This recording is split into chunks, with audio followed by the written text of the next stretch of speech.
The 1960s. Such a remarkable period in history.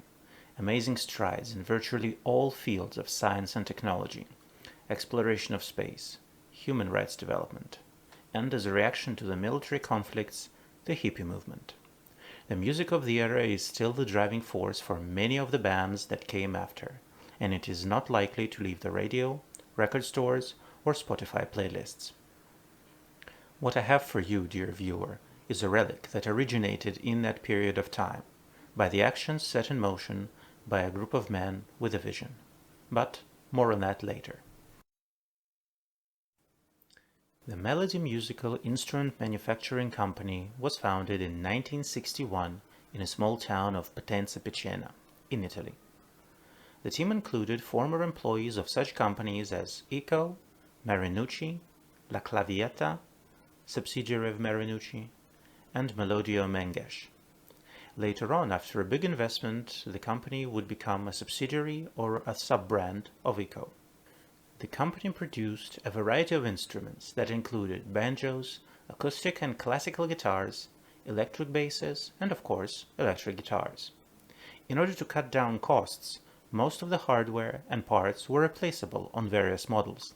The standardization can be traced to many similarities with Crucianelli, Wilson, and especially Bartolini parts and instruments of the period.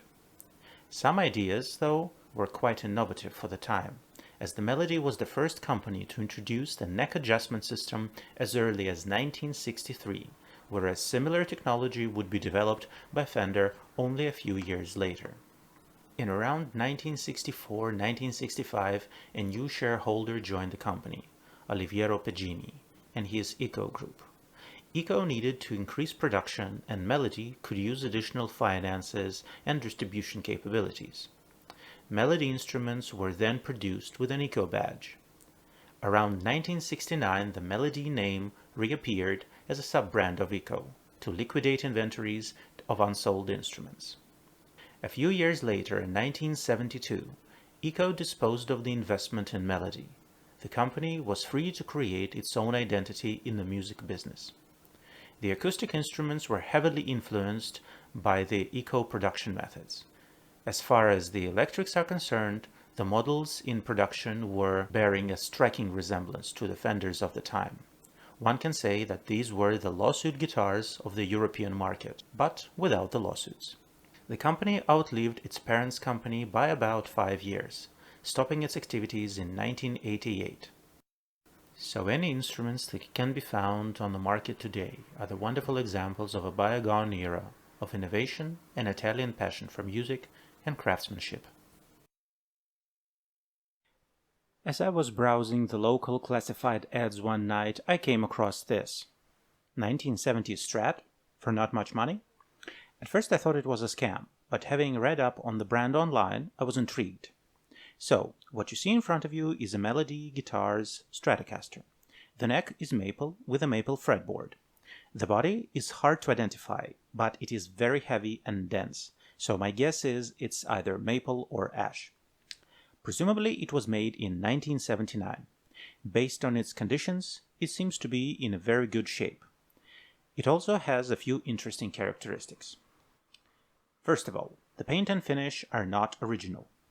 If we look at the tremolo cavity, there seem to be remnants of the original finish, which was black. Also, you can see some wood patterns through the lacquer and finish. My guess is that one of the previous owners stripped it down to bare wood, gave it some walnut tint, and then lacquered it all over. In the end, it is partially reminiscent of a Fender Walnut Strat. Also, one thing that immediately jumps out at you are the fret markers. They are visibly bigger than those of a regular Fender. Another thing of note is that the truss rod adjustment is at the heel of the neck, and you can access it without taking the neck completely off, which is a welcome addition. One thing that I need to point out is that the wood has shrunk a little, and we have some major fret sprouting. As you can see, some of the frets are trying to escape. Also, the fret wear is considerable. Some buzzing is quite audible when playing. The nut has been slotted too deeply, especially on the B string. I have a feeling that it was because of the wear of the frets. The previous owners have decided to slot the nut even lower to accommodate lower frets. In any case, the nut has to be replaced. So that's what we have here visually. Let's see what it sounds like out of the box. This is a disclaimer. I am in no way a guitar player, just a regular dude with a 9 to 5 who likes rock and metal music and tries to learn some riffs of his favorite songs. I'm not trying to impress anyone with my skill, which is actually non-existent at best. There are far superior YouTube players and amazing makers of cover songs for that. I just try to show what this guitar sounds like with the music from that particular period of time. So, keeping that all in mind, enjoy.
So, final verdict. Let's go over the pros and cons of this Melody Strat. As far as the pros are concerned, it is a solid wood Stratocaster. The shape is recognizable, the wood is heavy, presumably ash or maple.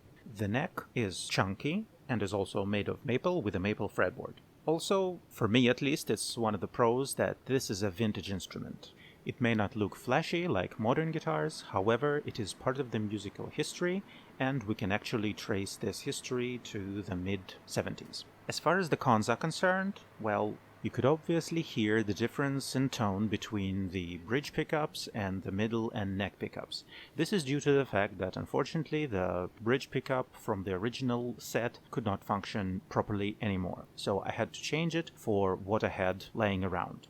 I had to swap it out for another bridge pickup, and its output is significantly lower, which is why the difference in sound is so audible. However, if you take the time and look for the right one that would complement the other two pickups, it would sound fantastic.